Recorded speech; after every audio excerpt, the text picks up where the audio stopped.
Hello guys, फिर से आपका स्वागत है चैलेंजेस के यूट्यूब प्लेटफॉर्म पे। और आज आपके लिए न्यूमेरिकल का दूसरा पार्ट हम आपके लिए लेकर आए गए हैं, जिसमें आज हम लोग स्पेशली नीट का क्वेश्चन सॉल्व करेंगे। प्रीवियस ईयर में पीछे बहुत सारे एग्जाम हुए हैं, हर साल एग्जाम होते हैं नीट के। तो नीट के एग्जाम में जो क्वेश्चंस पूछे गए हैं, आपको जो चैप्टर हमारा चल रहा था, जिस चैप्टर का न्यूमेरिकल चल रहा था, मैकेनिकल प्रॉपर्टीज ऑफ सॉलिड्स यानी ठोसों का यांत्रिक गुण, उस चैप्टर से रिलेटेड जो भी हमारे यहाँ नीट का क्वेश्चंस पूछा गया है, नीट के एग्जाम में जो क्वेश्चंस आपको दिए गए हैं, उसका सॉल्यूशन आज हम लोग करेंगे। फिर नेक्स्ट इसके आगे वाले पार्ट में फिर हम लोग आईआईटी का क्वेश्चंस करेंगे। काफी मजा आने वाला है, तो जल्दी से अपना कॉपी कलम निकाल लीजिए और फास्ट एकदम जल्दी से बैठ जाइए कि हम आपका टॉपिक स्टार्ट कर सके। जल्दी से आप 15 से 20 सेकंड के अंदर आप फास्टली जल्दी से आप अपना कॉपी कलम निकाल लीजिए। फिलहाल छठ पूजा जो है वो आने वाला है ना। आज के बाद आज से छठ पूजा का प्रारंभ हो गया है। आज जो है वो नहा खा है ना। तो इस तरह से आपका प्रत्येक दिन जो है 4 दिन 5 दिन की जो हमारी छठ पूजा होने वाली है, काफी ज्यादा इसमें हम लोग श्रद्धा भाव रखते हैं। यही श्रद्धा भाव हमेशा रखना है। बिहार के हैं हम लोग, यहाँ का पूजा वो महान है। जल्दी से कॉपी कलम आप निकाल ले। बहुत सारी शुभकामनाएं आपको छठ पूजा की। तो फिलहाल स्टार्ट करते हैं। ये मैकेनिकल प्रॉपर्टीज ऑफ सॉलिड्स ठोसों का यांत्रिक गुण, इसका हम आज नीट का क्वेश्चंस करेंगे। ठीक है, शुरुआत करते हैं। चलिए, आपके सामने एक क्वेश्चन है यहाँ पे। इस क्वेश्चंस को समझाने से पहले मैं आपको कुछ एक चीज बता दूं। ठीक है, आपको समझना है ब्रीटल और डक्टाइल मटेरियल। तो मैं आपको जल्दी से वो टॉपिक बता दूं। ठीक है, ब्रीटल ब्रीटल मटेरियल, ठीक है, और डक्टाइल मटेरियल। ब्रीटल और डक्टाइल, ब्रीटल और डक्टाइल मटेरियल। ठीक है, अब चलो शुरुआत करते हैं ब्रीटल और डक्टाइल मटेरियल। अच्छा, अब आपको पता क्या है ब्रीटल को? ऐसे हिंदी में हम लोग, ठीक है, एक मिनट, भंगुर भंगुर पदार्थ के नाम से जानते हैं। और ये जो होता है डक्टाइल मतलब तन्य पदार्थ। ठीक है, तो हिंदी तो आप बेशक समझ चुके हैं। भंगुर पदार्थ और तन्य पदार्थ होता क्या है? भंगुर पदार्थ का मतलब होता है कि अगर आप इस पे फोर्स लगाओ, आप इसको अगर चोट दो, प्रेशर दो, फोर्स अप्लाई करो, बल लगाओ, तो ये टूट जाता है। ठीक है, टूट जाता है। और डक्टाइल मटेरियल का मतलब होता है कि अगर आप उस पर फोर्स लगाओ तो वो टूटता नहीं है। हालांकि वो एक ऐसे कंडीशन पे वो भी टूटेगा, लेकिन वो बहुत हद तक ना फैलता है। थोड़ा बहुत अगर हम चोट उस पर पहुंचाए तो वो पहले फैलना स्टार्ट करेगा। एक समय आएगा, एक पॉइंट आएगा जहां से वो टूट जाएगा, लेकिन पहले वो फैलना प्रारंभ करेगा। ठीक है, लेकिन डक्टाइल ब्रीटल जो होता है भंगुर, इसको आपने चोट दिया और ये टूट गया। फॉर एग्जाम्पल सल्फर, है ना। सल्फर एक बेस्ट एग्जाम्पल, हम आपको सल्फर दे ले रहे हैं। आप इसको थोड़ा सा भी चोट दोगे ये टूट जाएगा। ठीक है, अच्छा, आप कांच का बात कर लो, वो भी आप उसको दोगे वो टूट जाएगा। ग्लास का बात करो, लेकिन आप बात करो कोई मेटल सब्सटेंस का। फॉर एग्जाम्पल मेटल्स में आप ले लो, आप एल्युमिनियम ले लो, आप कॉपर ले लो, है ना, आप कुछ भी ले लो, गोल्ड ले लो, गोल्ड ले लो, सिल्वर ले लो, जो भी ले लो। ठीक है, आप कुछ भी ले लो इनमें से। आपको पता है वायर जो है इन्हीं सब चीजों का बनता है। तो डक्टाइल मटेरियल से हम वायर का निर्माण कर सकते हैं, हम एक सीट का निर्माण कर सकते हैं। सीट बोले तो चादर का निर्माण कर सकते हैं, वायर यानी तार का निर्माण कर सकते हैं, लेकिन ब्रीटल मटेरियल से नहीं कर सकते। तो अभी आप डिफरेंस समझ गए होंगे कि ब्रीटल और डक्टाइल क्या है। इस पे ये चोट बर्दाश्त नहीं कर सकता, इस पे फोर्स लगाओगे ये टूट जाएगा, ये फैलेगा, फैलने के बाद काफी समय के बाद ये भी टूटेगा, लेकिन काफी हद तक फैलेगा। इससे वायर का निर्माण, सीट का निर्माण किया जा सकता है। इससे वायर वगैरह, सीट वगैरह का निर्माण नहीं किया जा सकता, क्योंकि ये फैलेगा ही नहीं। आपको कुल्हाड़ी बनाना है, आपको हंसुआ बनाना है, आपको कैंची बनाना है ना, आपको कुछ भी बनाना है, उसके लिए आपको ये चाहिए, इनमें से कुछ चाहिए। मेटल्स, आप आयरन यूज कर सकते हैं, फेरस, है ना। तो इन सब चीजों का हम यूज इसलिए कर पाते हैं क्योंकि आप इसको गर्म करते हो। आप इस पे लोहार जो होता है वो हथौड़ी का चोट देता है, जिससे वो फैलता है। तो जो फैलने वाली पदार्थ है ना, ठीक है, यानी तन्य हो रहा है, तन रहा है, तो वो है डक्टाइल मटेरियल, तन्य पदार्थ। और अगर वो टूट जा रहा है चोट से डायरेक्टली, तो वो ब्रिटल मटेरियल यानी भंगुर पदार्थ। समझ गए? अब एक क्वेश्चन जो आपका पहला क्वेश्चन आने वाला है, उस बात को समझने के लिए आपको याद रखना है। जैसे कि अगर आप डक्टाइल मटेरियल की बात करें, ठीक है, या किसी भी मटेरियल की बात करें, मान लो ये मटेरियल का लेंथ है, कोई भी आप इसमें से कोई भी ले लेते हो। ठीक है, आप पहले इसका बात कर लो, ये एक मटेरियल है, इसकी एक इतनी लेंथ। ठीक है, हम इस पे चोट दिए, एक फोर्स लगाए, फोर्स लगाने के कारण से ये इतना से इतना बड़ा हो गया, ठीक है। हम और चोट दिए और फोर्स लगाए, वो इतना बड़ा हुआ। इसके अलावा भी हमने फोर्स लगाया, फोर्स लगाते गए ये बड़ा होते गए, और फाइनली अब जब हमने फोर्स लगाया तो यहां के बाद ये जो है वो टूट गया, टूट के दो भाग में बट गया, ये टूट गया। अब क्या हुआ, इससे क्या हो गया, अरे तो इससे ये हुआ कि देखो, जहां से ये इसकी इनिशियल मतलब फाइनल पॉइंट थे, यहां से शुरुआत हुआ, यहां पे ये खत्म हुआ। जब आपने इस पे छोड़ दिया, ठीक है, तो ये फैलना स्टार्ट किया, है ना, ये क्या स्टार्ट किया, फैलना। फैला, फैलते फैलते वो इतना हुआ, फिर फैल के इतना हुआ, और फाइनली ये टूट गया। तो जिस पॉइंट पे वो टूट गया ना, वो पॉइंट है breaking point. Breaking point, break मतलब समझते हो टूटना, ब्रेकिंग पॉइंट है। ब्रेकिंग पॉइंट को हम फ्रैक्शन पॉइंट के नाम से भी जानते हैं, फ्रैक्शन पॉइंट, ठीक है। ब्रेकिंग पॉइंट यानी फ्रैक्शन पॉइंट, तो ये फ्रैक्शन पॉइंट है, ठीक। इस क्वेश्चंस में और भी कुछ है, वो भी, हाँ, एक स्ट्रेंथ पॉइंट, ठीक है, अल्टीमेट स्ट्रेंथ पॉइंट। अब एक अल्टीमेट स्ट्रेंथ पॉइंट का मतलब है कि मान लो ये फैलना स्टार्ट किया, अल्टीमेट का मतलब होता है अंतिम, और स्ट्रेंथ पॉइंट का मतलब वो फैले कहां से, वो अंतिम कितना तक फैल सके, ठीक है। तो ये एक ये पॉइंट तक फैल रहा है ना, ये यहां से एटलीस्ट इतना दूर तक तो फैल रहा है ना, इतना दूर तक फैल रहा है, और इसके बाद ये टूट जा रहा है, समझ रहे हो बात। तो हो सकता है ये अंतिम ये यहां तक फैल रहा है, यहां तक, और इससे थोड़ा सा भी ज्यादा लग रहा है, मतलब यहां के बाद ये टूट जा रहा है, समझ रहे हो बात। अच्छा, फिर से अभी हम बताएं, चलो इसको थोड़ा अच्छे से हम फिगर समझाते हैं, तब आपके लिए ज्यादा बेहतर, ठीक है। इसको थोड़ा हटा ले, एक मिनट इरेज कर लेते हैं, ठीक है। फिर जैसे देखो, ये एक सब्सटेंस है, इस पर आपने एक फोर्स लगा दिया, ठीक है। हम इस पे फोर्स लगा देते हैं, हमने इस पे एक फोर्स लगा दिया, ये फैल गया, फैल के ये इतना बड़ा हो गया। लेकिन अब इससे ज्यादा अगर हम फोर्स लगा दे, इससे ज्यादा अगर हम फोर्स लगा दे, तो ये टूट जा रहा है दो भाग में, ठीक है, ये टूट जा रहा है, यहां के बाद ये टूट जा रहा है। तो इसका मतलब ये है कि जहां से ये टूटना प्रारंभ कर दे, वो इसकी ब्रेकिंग पॉइंट, ब्रेकिंग पॉइंट, जिसको हम लोग फ्रैक्शन पॉइंट के नाम से भी जानते हैं। आप क्लियर समझ पा रहे होंगे अब, ठीक है। अच्छा, और ये जो इसके अंतिम स्थिति है, यहाँ से ये तन के ये यहाँ तक गया, यहाँ के बाद ये अब टूटने के बाद जो भी हो, तो यहाँ जहां से ये शुरुआत हुआ, जहां से ये खींचना स्टार्ट हुआ, मतलब इसको हम स्ट्रेंथ के खींचे, ठीक है। यहाँ पे एक और नाम है स्ट्रेंथ पॉइंट, यहां से स्ट्रेंथ हो रहा है, यहां तक तो वो ओरिजिनल था, और यहाँ के बाद वो फैल रहा है। तो जहां जिस पॉइंट से वो फैलना स्टार्ट कर दे, यहाँ जो पॉइंट है, जिस पॉइंट से वो फैलना स्टार्ट कर दे, वो आपकी है स्ट्रेंथ पॉइंट। इसको हम क्वेश्चंस में आपको अल्टीमेट स्ट्रेंथ पॉइंट नाम लिखा होगा, अल्टीमेट मतलब अंतिम, स्ट्रेंथ पॉइंट, स्ट्रेंथ मतलब वो वहां से वो फैलना शुरू करेगा, है ना। हर सब्सटेंस को आप पहले आप उसकी जो सब्सटेंस है, एक पॉइंट के बाद वो फैलना स्टार्ट करे, तो जहां से वो फैलना प्रारंभ कर दे, जहां से वो एक्सटेंस कर दे, है ना, वो है आपकी स्ट्रेंथ पॉइंट। और एक ऐसा समय आएगा कि फैलते फैलते एक्सटेंड होते होते वो ब्रेक हो जाएगा, टूट जाएगा। तो जहां पे वो टूट जाए, जिस पॉइंट पे वो टूट जाए, वो है आपकी ब्रेकिंग पॉइंट, ठीक है। तो अभी आप ये समझ गए। इसमें एक और बात हम आपको बता दें, अब बताइए कि ब्रेकिंग पॉइंट और स्ट्रेंथ पॉइंट, हम विचार कर रहे हैं ब्रेकिंग पॉइंट और स्ट्रेंथ पॉइंट। ब्रेकिंग पॉइंट जिसको होना चाहिए इधर, और यहां होना चाहिए स्ट्रेंथ पॉइंट।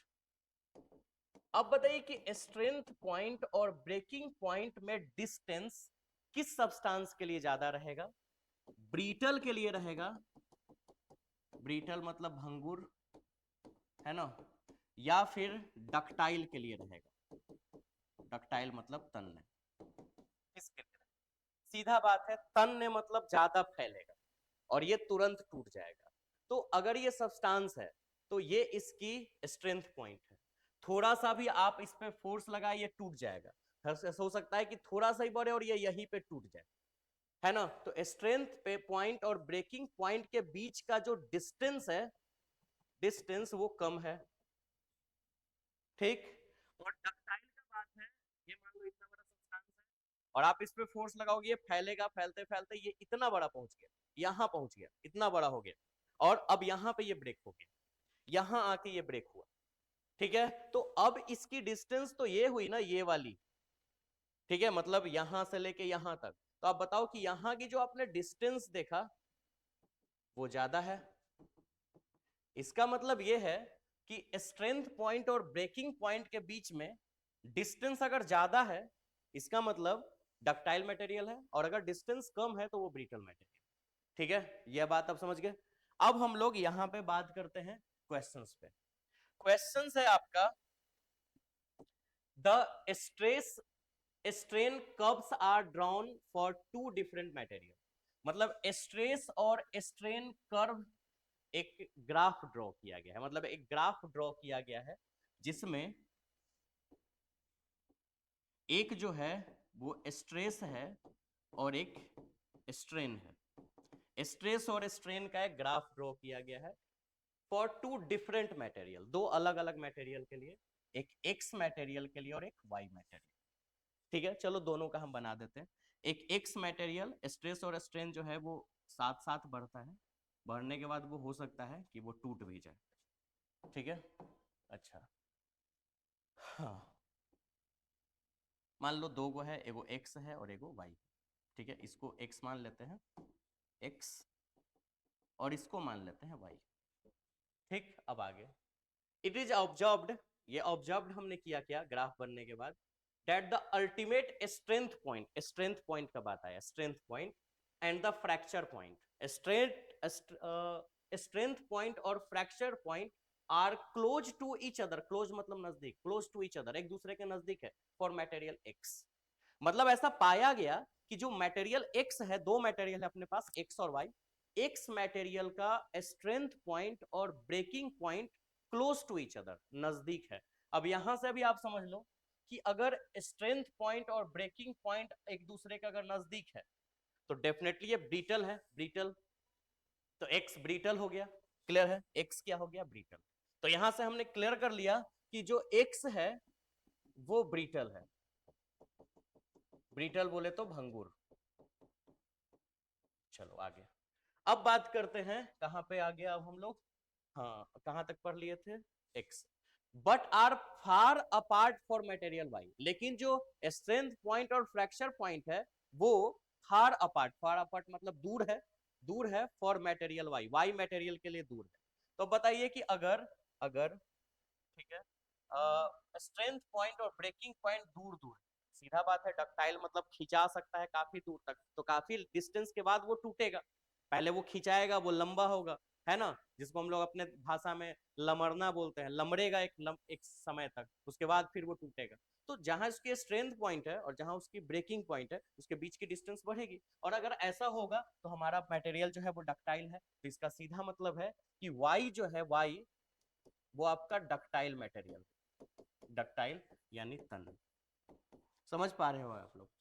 तो अब आपको बताना है कि वी कैन से डेट, तब हम कह सकते हैं क्या, एक्स और वाई क्या है, मतलब एक्स और वाई क्या है, एक्स क्या का नाम क्या है, बी का नाम क्या है। और पहला ऑप्शन है कि एक्स डक्टाइल है और वाई ब्रीटल है, गलत, क्योंकि एक्स डक्टाइल नहीं है, एक्स ब्रीटल है और वाई डक्टाइल है। तो पहले एक्स का नाम है फिर वाई का, तो पहले ब्रीटल नाम आना चाहिए फिर डक्टाइल, ब्रीटल एंड डक्टाइल, यानी ऑप्शन नंबर बी, है ना। बहुत आसान क्वेश्चंस, मजा आया होगा आपको। तो ये जो है वो आपका उड़ीसा के नीट 2019 में पूछा हुआ क्वेश्चंस है, बहुत हल्का है, बस थोड़ा सा आपको ये डिटेल समझना था, है ना। तो आप एक काम करो, आप पहले इसका स्क्रीनशॉट ले लो फटाफट, स्क्रीनशॉट का टाइम हम आपको अच्छा खासा देंगे, आप स्क्रीनशॉट ले ले फट से, ले लिया, फिर आप इसका स्क्रीनशॉट ले लें, ले लिए, है ना। ब्रीटर और डक्टाइल तो आप समझ ही चुके होंगे। तीसरा आप इसका ले लो, इसका भी आप आराम से स्क्रीनशॉट लो, वीडियो पॉज करने का जरूरत भी नहीं पड़ेगा, हम आपको टाइम दे रहे हैं, बेहतर आप कर लीजिए। ठीक है, चलिए नेक्स्ट, अब हम आगे चलते हैं। ठीक है, अगला क्वेश्चन है आपके पास, अ वायर ऑफ लेंथ। अच्छा, इस क्वेश्चन को पढ़ते बाद में मुझे तो पता ही कैसे ये बनाना, तो फिलहाल हम आपको कुछ टॉपिक याद दिलवा दे, आपको शायद याद होना चाहिए। और वो टॉपिक ये था, आपने कल ही मतलब कल वाले क्लास में पढ़ा था, ठीक है, कि यंग्स मॉडुलस ऑफ इलास्टिसिटी जो थी वो होती थी स्ट्रेस बाय स्ट्रेन। मैंने हिंदी भी बता रखा था आपको, प्रतिबल और वटा विकृति, है ना, ये हमने बता रखा था आपको। और आपने ये पढ़ा था कि स्ट्रेस जो है वो फोर्स बाय एरिया होता है, और स्ट्रेन जो होता है वो डेल्टा एल बाय एल होता है। आपने कल ये पढ़ा था। तो एफ बाई ए और एल बाई डेल्टा एल, ये यंग्स मॉडुलस का फॉर्मूला है। तो इस बात को ध्यान रखना, आगे आने वाला सब क्वेश्चन, जितने भी क्वेश्चंस आपको मिलेंगे वो इस फॉर्मूला पे होंगे। जहां एफ फोर्स है जो लग रहा है ऑब्जेक्ट पे, है ना, एरिया जो है यहाँ पे क्रॉस सेक्शन एरिया है, मतलब अनुप्रस्थ काट का क्षेत्रफल, याद करो क्रॉस सेक्शन एरिया मतलब ये जो छोटा छोटा टुकड़ा बन के एक सर्कल बनता था, है ना, तो ये हो गया। एल यानी लेंथ, जो उसकी उस ऑब्जेक्ट की ओरिजिनल लेंथ है, वास्तविक लंबाई, और डेल्टा एल जो उसके लेंथ में चेंजिंग आया है। तो हम डेल्टा एल को, ठीक है, बाद वाले लेंथ में से ओरिजिनल लेंथ को घटाएंगे तो पता चलेगा। फॉर एग्जांपल मान लो एक ऑब्जेक्ट है जिसकी टोटल लेंथ है 10 सेंटीमीटर, ठीक है, और यही एल की वैल्यू हो गई। मान लो हम इस पे एक फोर्स लगाए, ठीक है, अप्लाइंग फोर्स। जब हम इस पे फोर्स लगाएंगे तो ये ऑब्जेक्ट हो सकता है इतना बड़ा बन जाए। तो ये पहले यहां से यहां ये 10 सेंटीमीटर तो था ही, मान लो 2 सेंटीमीटर और ये बढ़ गया, तो अब इसकी टोटल जो लेंथ है वो 12 सेंटीमीटर, और ये L1 का मान लेते हैं। L1 वो L है तो L1, या उसको L1 L2 भी रख सकते हैं, उसको L1 इसको L2, L1 ही मान लेते हैं। तो अब बताओ कि चेंजिंग कितना है, 12 माइनस 10 यानी 2 सेंटीमीटर का, यानी कि L1 माइनस एल। तो ये डेल्टा एल का वैल्यू मैंने L1 माइनस एल लिख दिया, L2 माइनस L1 भी लिख सकते हो जो आप मान। तो ये आप फॉर्मूला याद रखना। अब इस चीज का हम ना वो करते हैं, ठीक है। देखो रेड कलर दिख रहा है डिस्प्ले पे, बढ़िया से दिख रहा है, थोड़ा देख आप रुक जाइए, थोड़ा हम रेड कलर चेक करवा ले। क्लियर दिख रहा है, ब्लैक से बेहतर दिख रहा है। चलो देखो अब आगे, आगे का जो क्वेश्चंस है हम अब यहाँ पे पढ़ ले पहले, उसके बाद फिर आगे बनाते हैं। A wire of length L, एक जो वायर है, एक वायर है, उस वायर का जो लेंथ है ना बाबू वो है एल। इस वायर का नाम रख देते हैं हम ए बी, इसकी लेंथ एल है। Area of cross section A, मतलब इसकी क्रॉस सेक्शन एरिया, वही अनुप्रस्थ काट का क्षेत्रफल जो है वो ए, ठीक है। तो वायर है तो ये सिलेंडर जैसा होगा, एक काम करते हैं हम इसको सिलेंडर जैसा ही बना लें, ठीक है। और length of wire mass M suspended और लटका हुआ, ऐसे बना लें, ठीक, ऐसे। ये मान लो वायर है, अब इतना चौड़ा नहीं होता वायर, पतला होता है, लेकिन आपको दिखाने के लिए चौड़ा बनाना होगा आपको। और ये फिर एक सिलेंडर के आकार में, वायर जब भी होता है वो बेलनाकार आकार में होता है। और इसकी जो लेंथ है ना बाबू वो है एल, एल, ए भी नाम रखने की जरूरत नहीं। और इसकी जो ये क्रॉस सेक्शन एरिया है, एरिया क्रॉस सेक्शन एरिया वो है ए, याद रखना, क्रॉस सेक्शन एरिया यानी अनुप्रस्थ काट का क्षेत्रफल, ठीक। A hanging from a fixed support, और ये हैंग है, ये किसी चीज में हैंग है, मतलब हैंग मतलब लटकना, लटका हुआ किसी सपोर्ट के द्वारा, लटका हुआ। The length of wire changes to L1, और इसकी जो लेंथ है वो L1 तक चेंज कर जाती है, इसकी लेंथ जो है वो L1 तक चेंज कर जाती है, मतलब when mass m is suspended from its free and, ठीक है। एक मिनट, इसको थोड़ा सा साइड में करना होगा और हमको क्वेश्चन समझाना होगा थोड़ा बेहतर रूप से, तब आपको क्लियर समझ में आएगा, ठीक है। एक मिनट देखिए, यहाँ तो अगर आप समझ गए कि एक वायर है जिसका लेंथ एल है, एल है लेंथ, लंबाई, इसकी एरिया जो है वो क्रॉस सेक्शन एरिया ए है, hanging from a fix support, एक फिक्स सपोर्ट के द्वारा हैंग है।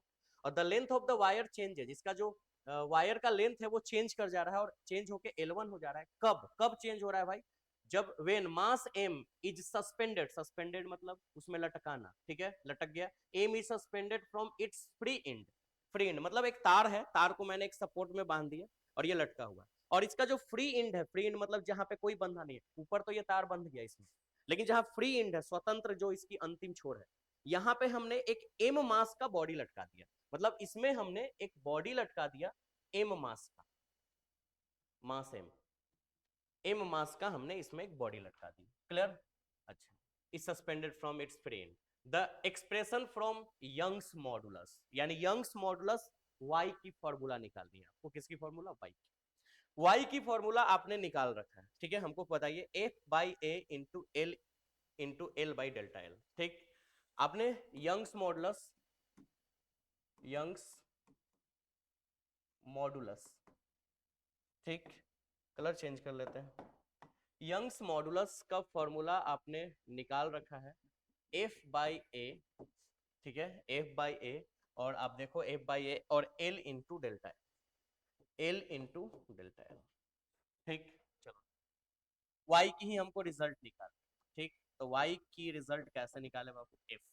आपको पता है हमने कल ही बताया था कि अगर अगर कोई वायर या कोई भी ऑब्जेक्ट ऐसे लटका हुआ है फ्रीली, तो उसपे जो फोर्स लगेगा वो उसके खुद का वेट लगेगा, क्योंकि वो अपने वेट के कारण से ही तो नीचे की ओर दबा हुआ है, अर्थ उसको वेट के कारण से खींच रहा है, उसके मास के कारण से खींच रहा है और एक वेट लगा रहा है, तो वे उस पे जो फोर्स लगा है उसका वेट लगा है, और वेट का फॉर्मूला होता है mg। और यहाँ पे mg कैपिटल M लिखेंगे क्योंकि इसमें हमने एक मास जोड़ रखा है कैपिटल M, तो F के जगह mg और अपॉन ए जैसे है वैसे हमने छोड़ दिया। अच्छा, अब एल, एल मतलब लेंथ, और अब बताइए कि इस वायर का ओरिजिनल लेंथ क्या है, कैपिटल एल, वो तो हमने फॉर्मूला लिखा था ना, तो स्मॉल एल के जगह हमको कैपिटल एल लिखना होगा, ठीक। अब डेल्टा एल क्या है, तो अभी आपने पढ़ा था लेंथ में चेंजिंग, डेल्टा एल अभी आपने पढ़ा कि जो उसकी बाद वाली लेंथ है, हमने यहाँ पे बताया था पहले लेंथ एल था और बाद में L1 हो गया, तो L1 में से एल घटा देंगे, है ना।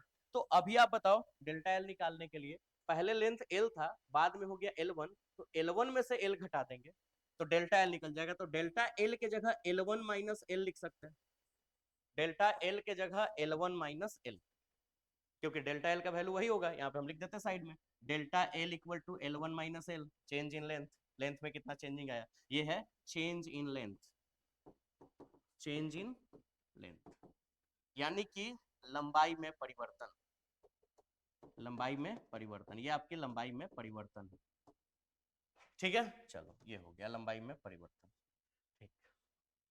आगे बात करते हैं, कहाँ गया कहाँ गया, हाँ, तो ये हो गया। अब कुछ काटते छाटते हैं, तो फिलहाल यहाँ पे एरिया, एरिया पे भी हम लोग को बात करना है। आज ऑप्शंस मैच कर रहा है कि क्या, ये भी देख लेते, शायद मैच कर जाए, शायद आंसर यहीं से मैच कर गया, क्योंकि कुछ कटने उठने का चांस है नहीं।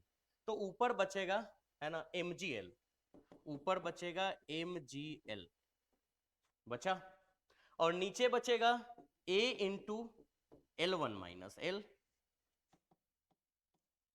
a into L1 minus L, ये तो आंसर आ चुका है ना, थोड़ा सा वो मिस कर जा रहा है, L1 माइनस एल अलग अलग लिखना है, ठीक है, ये तुम्हारा आंसर होगा।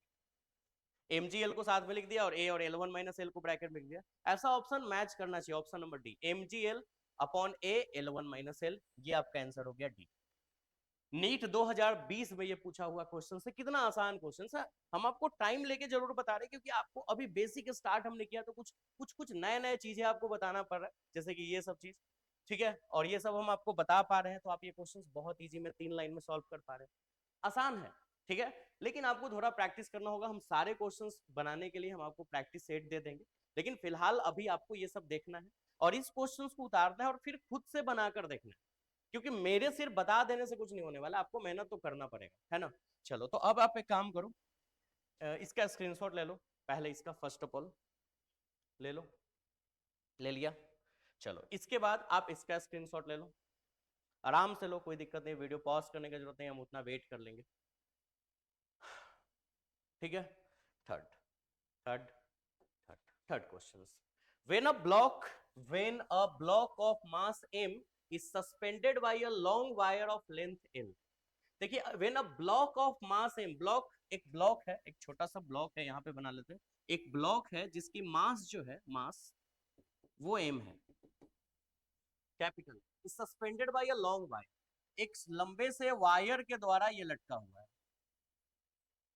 एक वायर के द्वारा सस्पेंडेड मतलब लटकना, suspended by a long wire of length L, और इस वायर की जो लेंथ है एल है, उसी के जैसा क्वेश्चन है जो अभी हमने पढ़ा, एक एल लेंथ है और उसके द्वारा वो लटका हुआ, the length of wire becomes L plus L, अच्छा लटकने, लेंथ इसका एल ही है, लेकिन लटकने के बाद अब इसकी लेंथ जो है वो चेंज हो रही है। अब इधर देखो, ये फिगर ऐसे हमने बना दिया, एक काम करते हैं, इस फिगर को थोड़ा सा थोड़ा वो पूरा सेलेक्ट हो जा रहा है, वेट,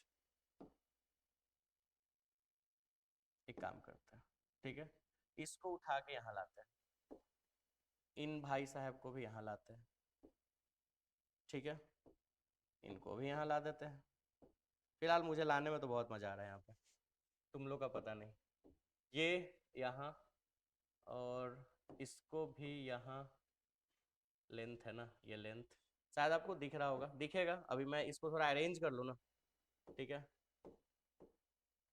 क्योंकि वो एक साथ वो फोटो वो अरेंज हो रहा था तो मुझे अलग अलग पार्ट बाय पार्ट करना पड़ेगा। चलो ठीक है, तुम लोग भी कभी टीचर बनोगे तो स्मार्ट बोर्ड चलाने का वो एक्सपीरियंस रहेगा, मेरे लिए तो ये नया था। तो फिलहाल देखो, ये हमने एक बॉडी लिया था सिलेंडर, इस पे हमने एक एम मास का बॉडी एल है, ये लटकेगा। अगर आप किसी वायर में किसी चीज को आप लटका दिए तो वो थोड़ा सा से लंबा हो जाएगा, लमक जाएगा, है ना। तो लंबा होने के बाद इसकी जो लेंथ है, the length of the wire becomes L plus L. अब लेंथ पहले एल थी, अब एल प्लस एल हो, मतलब इसकी जो लेंथ है ना वो थोड़ा सा बढ़ गया, ठीक है, ये लेंथ इतना हो गया, और लोड तो इस पे है ही मास एम वाला, तो ये लेंथ, अब ये जो लेंथ है ना वो एल प्लस एल रहा, क्या रहा, एल प्लस एल, इधर मैं लगा देता हूं एल प्लस एल, ठीक है। और इसमें मास एम मास की बॉडी तो लटकी हुई है। The elastic potential energy stored in a extended wire is. अब आपको क्या बताना है, इलास्टिक पोटेंशियल एनर्जी बताना है, पोटेंशियल एनर्जी, ठीक। चलो पोटेंशियल एनर्जी बताएंगे, फिलहाल हम पोटेंशियल एनर्जी का आपको फॉर्मूला बता दें, ठीक है। यहां पे पोटेंशियल एनर्जी यानी स्थितिज ऊर्जा, स्थितिज ऊर्जा का जो वैल्यू है वो हम आपको बताते हैं, ठीक है।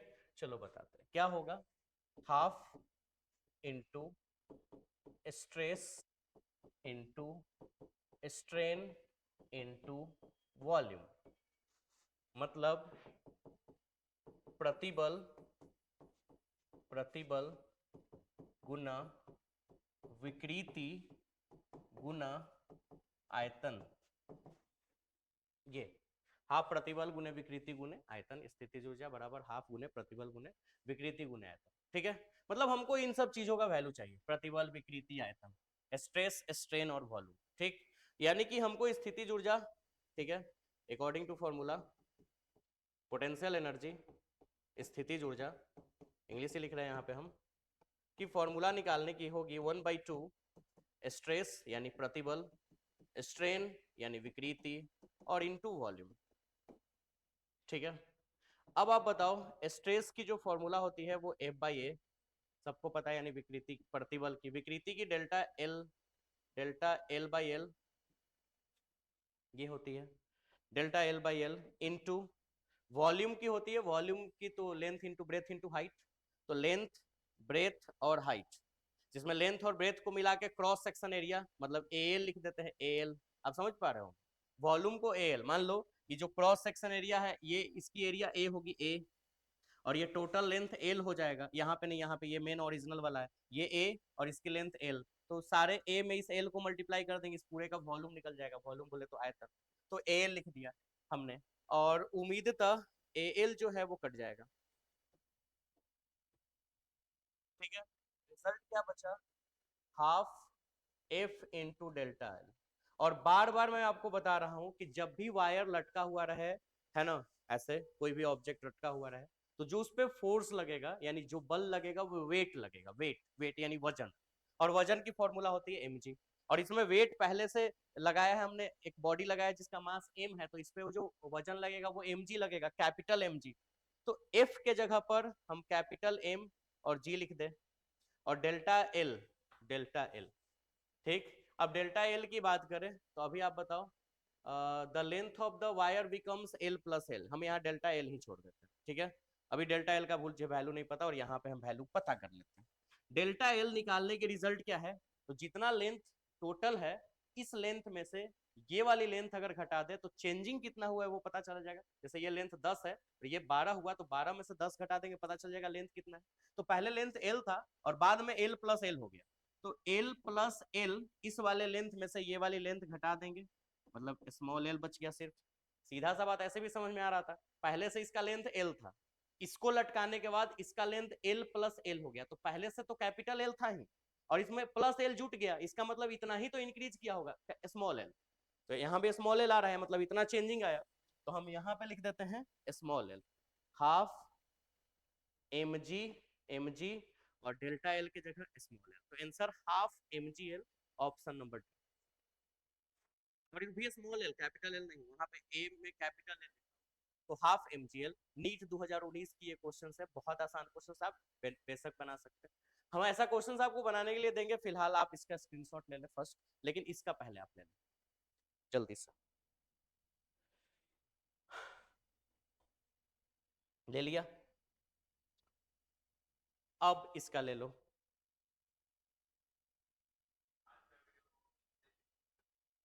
ठीक है, चलो नेक्स्ट क्वेश्चन, 4 नंबर क्वेश्चंस। ठीक है, 4 नंबर क्वेश्चंस पे चले। चलो आसान है ये भी। क्वेश्चन है, 2 wires are made of the same material. 2 wire है made of the same material, दोनों सेम मटेरियल से बना है। 2 वायर है, दोनों सेम मटेरियल से बना है। And have the same volume, दोनों की वॉल्यूम भी सेम। तो हम बना लेते हैं 2 वायर। एक वायर सेम मटेरियल से बना है, ठीक है, दूसरा वायर भी सेम मटेरियल से ही बना है, ठीक है, दूसरा वायर भी सेम मटेरियल से ही बना है। And have the same volume, volume भी सेम है उसकी, लेकिन आगे पढ़ लेते तब बनाना पड़ेगा। 2 wires are made of the same material and have the same volume, volume same है, वॉल्यूम बोले तो आयतन। 2 वायर है, एक ही मटेरियल से बना है, जैसे मान लो दोनों कॉपर से बना है, और दोनों की आयतन सेम है, वॉल्यूम यानी आयतन। The first wire has cross sectional area A and cross sectional area A, and the second wire has cross sectional area 3a। लेकिन यहाँ पे चेंजिंग, वॉल्यूम भले ही सेम है लेकिन एरिया अलग अलग है। एक की क्रॉस सेक्शनल एरिया स्मॉल ए है और एक की 3a है, मतलब कि एक की ए और एक की 3a, मतलब एक की जो क्रॉस सेक्शनल एरिया है वो ए है, तो उसका तिगुना है दूसरे का क्रॉस सेक्शनल एरिया, लेकिन वॉल्यूम दोनों का सेम है। भले ये बड़ा अलग अलग कॉन्सेप्ट है, मतलब कि 2 बॉडी आपको लेना है, लेकिन दोनों का वॉल्यूम सेम होना चाहिए। वॉल्यूम मतलब आयतन, दोनों का वॉल्यूम सेम होना चाहिए, आयतन सेम होना चाहिए, लेकिन क्रॉस सेक्शनल एरिया अलग अलग। तो लो वॉल्यूम सेम कैसे होगा? होगा ना, कैसे? देखो, आपने पढ़ा है वॉल्यूम होता है length into breadth into height, ठीक है, और आपने लेंथ और ब्रेथ को लिखना है एरिया, और हाइट एक तरह का लेंथ है, एक तरह का लेंथ है, उस लेंथ को हम कुछ मान लेते हैं, ठीक। तो आप volume equal to area into length लिख सकते हैं। जैसे मान लो ये आपकी है सिलेंडर, तो ये एरिया हो गया और इसकी ये लेंथ हो गई, लेंथ को हम हाइट भी लिख सकते हैं, ठीक है। आप लेंथ हाइट को एल ही मान लो और एल लिख दो, ए इंटू एल। तो अब एक बात बताओ, 2 ऑब्जेक्ट है मेरे पास और दोनों की वॉल्यूम सेम रखनी है। पहले बॉडी की भी वॉल्यूम इतनी होनी चाहिए, दूसरे की भी इतनी होनी चाहिए, लेकिन समस्या क्या है कि इसका इसका वॉल्यूम में क्रॉस सेक्शनल एरिया ए है, लेकिन इसका है 3a। तो आंसर सेम कैसे हुआ? ए एल हो गया, 3al हो गया। हो ऐसे तब होगा जब ये a है और ये 3a है, तो ई एल है तो इसको 3al कर दो, तो ये हो जाएगा 3al, ये 3al हो जाएगा, ये भी रिजल्ट 3al हो जाएगा। मतलब इसकी एरिया कम है और इसकी एरिया 3 गुना ज्यादा है, 3 गुना ज्यादा है, तो फिर इसकी लेंथ कम होगी और इसकी लेंथ 3 गुना बढ़ जाएगा, हो जाएगा वॉल्यूम दोनों का सेम। इसका मतलब ये है कि हम अगर इसकी एरिया, इसकी क्रॉस सेक्शनल एरिया ए है, तो इसकी जो क्रॉस सेक्शनल एरिया है वो बड़ा है, दूसरे वाले की क्रॉस सेक्शनल एरिया बड़ा है, इसकी क्रॉस सेक्शनल एरिया 3a है। तो सीधा सा बात है, इसकी लेंथ चेंज हो जाएगी। इसकी लेंथ को अगर हमने एल मान दिया, सॉरी, इसकी लेंथ को अगर हमने एल मान लिया, तो इसकी लेंथ 3l होनी चाहिए, क्योंकि इसकी लंबाई, ये चौड़ाई ज्यादा हो गया तो इसकी लंबाई ज्यादा हो जाएगी, तो वॉल्यूम समान हो जाएगा। ऐसे क्लियर है? एक चीज समझ गया, ठीक। आगे, if the length of the first wire is increased by delta L, if the length of first wire, यानी पहले वायर का जो लेंथ है इंक्रीज कर जा रहा है डेल्टा एल से, कब? On applying a force F, जब एफ फोर्स अप्लाई कर रहे हैं, जब हम बॉडी पे एफ फोर्स अप्लाई कर रहे हैं तो इसकी जो लेंथ है वो डेल्टा एल बढ़ जा रही है। यानी ये जो आपको दिख रहा है ये ठीक, इसको हम एक कॉपी कर लेते हैं यहाँ पे, ठीक है, और इसकी जो लेंथ है ना वो बढ़ जा रही है, ठीक, एरिया वही रह रही है लेकिन लेंथ जो है वो पहले से बढ़ जा रही है। मान लो मैंने उससे थोड़ा लंबा कर दिया इसको, ठीक है, 1 मिनट,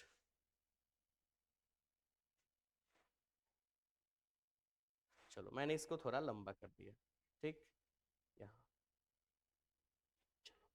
लेंथ हमने बड़ा कर दिया। तो पहले जो, ध्यान से सुनना, ठीक है, कि the first wire increased by delta L, तो पहले इसकी लेंथ थी 3l, अब इसकी लेंथ 3l तो नहीं रही, अब इसकी लेंथ जो है वो 3l में लेंथ ऐड होगा क्योंकि उसने वो डेल्टा एल से इंक्रीज कर जा रहा है, डेल्टा एल से इंक्रीज कर जा रहा है, मतलब इसमें लेंथ जो है वो डेल्टा एल बढ़ चुका है।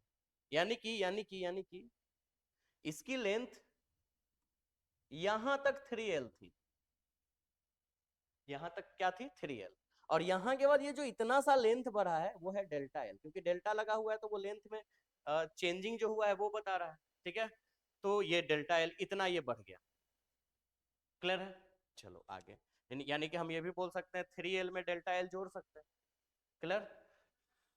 How much force is needed to stretch the second wire the same amount, मतलब आपको ये बताना है कि हाउ मच फोर्स, हम दूसरे वायर पे कितना फोर्स लगाए। पहले वाले वायर पे हमने फोर्स लगाया F, पहले वाले वायर पे हमने फोर्स लगाया F फोर्स लगाने से इसकी जो लेंथ थी, ठीक है, वो इतना बढ़ गया, डेल्टा एल बढ़ गया। ठीक, तो दूसरे वायर पे हम कितना फोर्स लगा दे, कितना फोर्स लगा दे, 9 गुना फोर्स लगा दे या 6 गुना फोर्स लगा दे या 4 गुना ज्यादा फोर्स लगा दे या फिर उतना ही फोर्स लगाए कि इसमें भी चेंजिंग जो है वो डेल्टा एल ही हो, सेकेंड वायर भी द सेम अमाउंट, सेम। समझ रहे हो? फिर से समझो। ठीक है, हमको एक और थोड़ा वो दो नजर मारकर, मैं आपको डिटेल समझाता हूँ, रुको।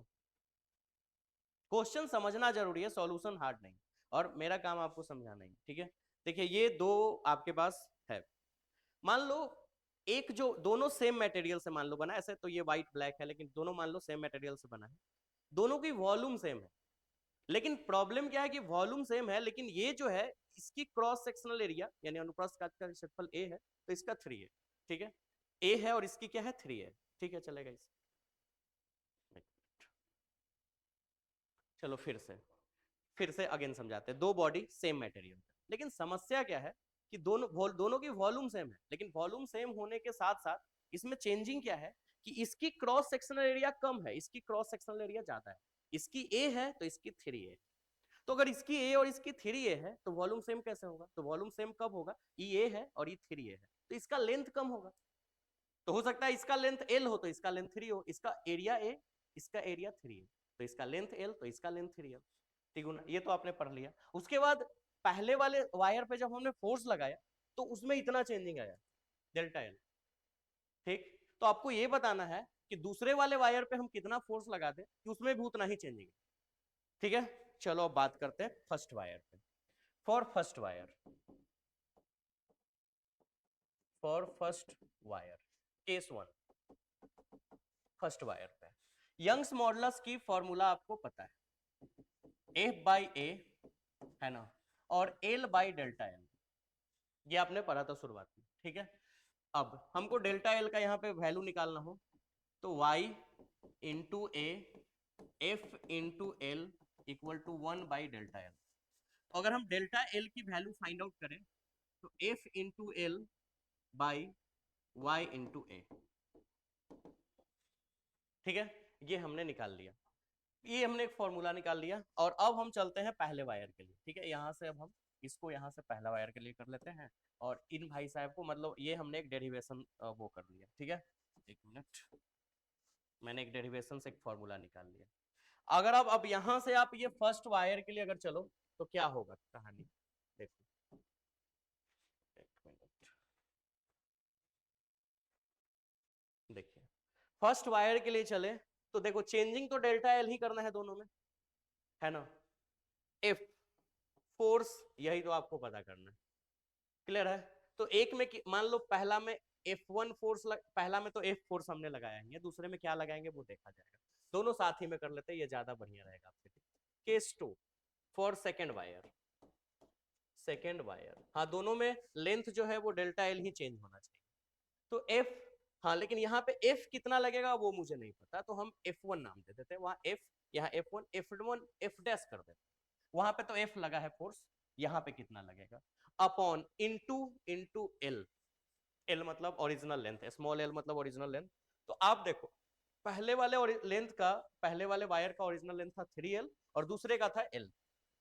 ठीक है, तो लेंथ के जगह पे यहाँ हम 3L डाल देंगे और इसके जगह पर स्मॉल एल सिंगल एल डालेंगे, है ना।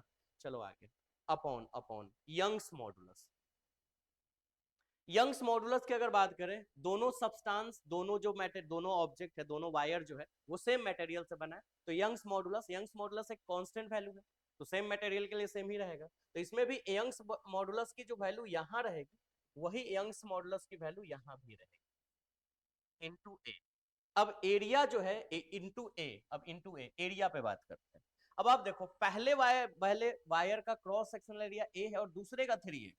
पहले का ए है और दूसरे का 3a। ठीक, ये बना इक्वेशन फर्स्ट, ये बना इक्वेशन सेकंड। अगर हम दोनों इक्वेशंस को सॉल्व करें, बीच में ही बना लेते हैं। Now from equation first and second we get, दोनों डेल्टा एल का वैल्यू, दोनों ही डेल्टा एल का वैल्यू है, तो ये दोनों भी आपस में बराबर होगा। यानी एफ, पलट के लिख देते हैं, इसको इधर लिख देते हैं, F dash into L y into 3a equal to F into 3l और y इंटू a। ऐसे इतना बराबर इतना या इतना बराबर इतना, मैंने इसको इधर इसलिए लिख दिया क्योंकि मुझे एफ डैश का ही वैल्यू चाहिए, तो उसको लिख देंगे तो एक लाइन कम बनाना पड़ेगा। फिलहाल काट के अगर देखें, y और a कैंसिल होगा, है ना, और l से l कैंसिल होगा और बाकी कुछ नहीं कैंसिल होगा, तो बचेगा क्या, एफ डैश बाई 3 और इधर बचेगा 3f, एफ डैश बाई 3 और f3f।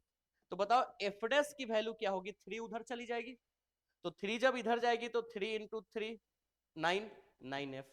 यानी कि जो दूसरे बॉडी पे, दूसरे वायर पे जो फोर्स लग रहा है वो एफ डैश, वो पहले वाले वायर के फोर्स का 9 गुना ज्यादा हो गया, यानी 9f आंसर हो गया। और ऑप्शन मैच कर रहा है 9f ए, यानी ये आंसर हो गया आपका ए। क्लियर है, आसान है ना। चलो, समझ में आया।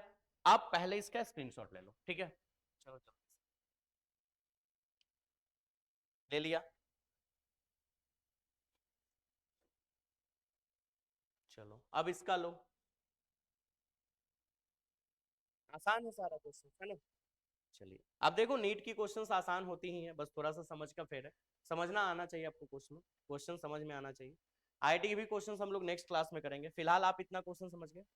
अब ऐसे क्वेश्चंस बनाने के लिए हम आपको देंगे फिलहाल, लेकिन आपको पहले इस क्वेश्चंस का प्रैक्टिस करना है खुद से।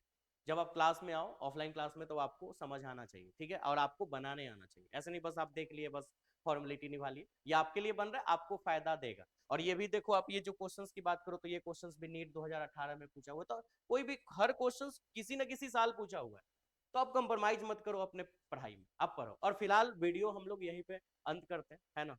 तो क्योंकि क्वेश्चंस को बहुत ज्यादा हम आपको नहीं करवाएंगे, वीडियो लंबा नहीं होना चाहिए, क्योंकि बहुत सारी चीज आपको पढ़ना है, तो वीडियो हम यहीं पे अंत करते हैं। सब लोग अपना नोट्स बनाएं, वीडियो को शेयर करें, लाइक जरूर करें, है ना। सब्सक्राइब अगर आपने अभी तक चैनल को नहीं किया तो सब्सक्राइब कर लीजिए, बेल आइकन भी दबा दीजिए, जिससे कि आपको मेरा नोटिफिकेशन वीडियो का सबसे पहले आपके पास पहुंचे और आप कोई भी वीडियो मिस ना करें। दूसरे के पास शेयर करें, जिससे कि और लोगों को प्रॉफिट हो और बच्चे को प्रॉफिट हो, है ना। और आपके अपने कोचिंग की जो चैनल है वो भी ज्यादा ब्रॉडकास्ट हो पाएगी, तो आप ही को अच्छा लगेगा, हमको भी अच्छा लगेगा। तो चलिए, अपना ख्याल रखिए और छठ पूजा बहुत अच्छे से एंजॉय कीजिए। आपको बहुत सारी शुभकामनाएं, आपके पूरे परिवार को, चैलेंजेस परिवार की तरफ से छठ पूजा की बहुत सारी हार्दिक शुभकामनाएं। मिलते हैं हम लोग नेक्स्ट वीडियो में, बाय बाय, तब तक अपना ख्याल रखिए।